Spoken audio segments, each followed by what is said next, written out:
Assalamualaikum warahmatullahi wabarakatuh. Hai anak-anak kelas 3, apa kabarmu hari ini? Alhamdulillah, luar biasa. Semoga kalian selalu sehat, cerdas, dan ceria. Hari ini kita akan belajar muatan SPDP tema 1 subtema 4 tentang karya seni mozaik. Marilah sebelumnya kita awali dengan berdoa menurut agama dan kepercayaan kita masing-masing agar belajar hari ini dapat berjalan dengan lancar. Berdoa cukup. Bagi kalian yang baru bergabung di channel ini, silahkan untuk tekan tombol like, subscribe, and comment, dan jangan lupa ditekan loncengnya agar kalian dapat notifikasi jika ada video baru. Mari kita bahas bersama karya seni mozaik. Karya seni mozaik atau mosaik adalah gambar atau lukisan yang terbuat dari kepingan-kepingan yang ditempel pada media datar dengan menggunakan lem. Potongan-potongan kecil tersebut direkatkan menggunakan lem khusus sehingga terbentuk pola yang diinginkan. Kita lanjutkan dengan bahan yang dipakai untuk membuat karya mosaik. Kepingan-kepingan tersebut dapat berupa bahan buatan maupun bahan alami.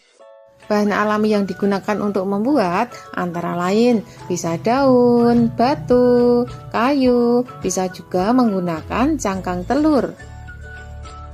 Sedangkan bahan buatan yang dipakai untuk membuat karya mosaik adalah: 1. Bisa berupa kepingan keramik, 2. Kain perca, 3. Bisa menggunakan kertas, dan yang keempat bisa juga menggunakan kaca. Terus, apa bahan dan alat yang digunakan untuk membuat karya ini? Baiklah, bahan dan alat yang digunakan untuk membuat karya mosaik adalah: pertama, pola gambar atau desain agar gambar mosaik lebih menarik. 2. Pensil untuk menggambar pola. 3. Alat pemotong, bisa cutter, gunting, dan sebagainya. 4. adalah bahan perekat, misalnya lem. Dan yang kelima adalah alas untuk membuat mosaik, misalnya bisa kardus, karton, dan lain-lain. Ada 5 fungsi dari seni karya mosaik. Yang pertama adalah fungsi praktis estetis, yang kedua fungsi ekspresi, dan yang ketiga adalah fungsi edukatif. Fungsi edukatif mosaik adalah karya seni rupa dapat membantu meningkatkan kemampuan fungsi motorik, daya pikir, daya serap, emosi, cita rasa, keindahan, dan kreativitas.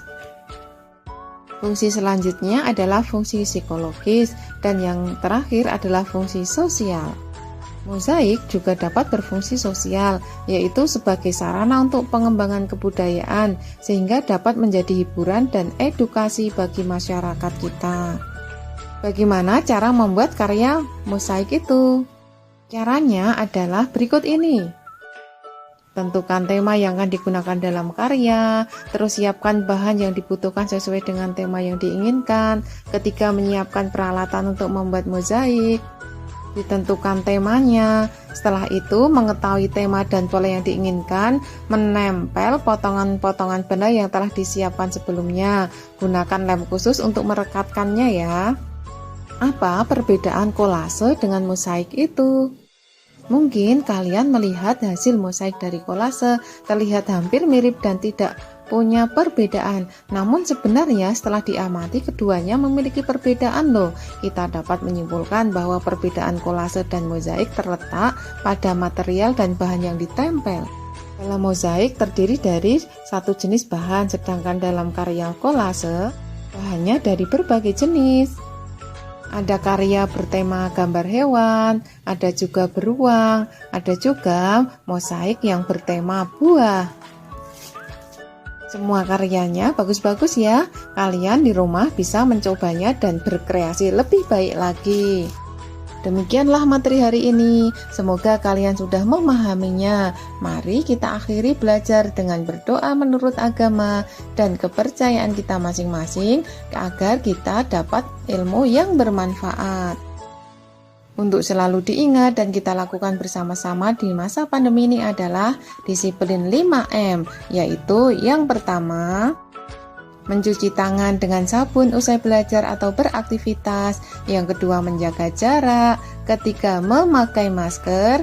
Keempat, menjauhi dulu kerumunan. Dan yang kelima adalah membatasi atau mengurangi mobilitas. Selamat belajar dan tetap semangat. Wassalamualaikum warahmatullahi wabarakatuh. Thank you for watching.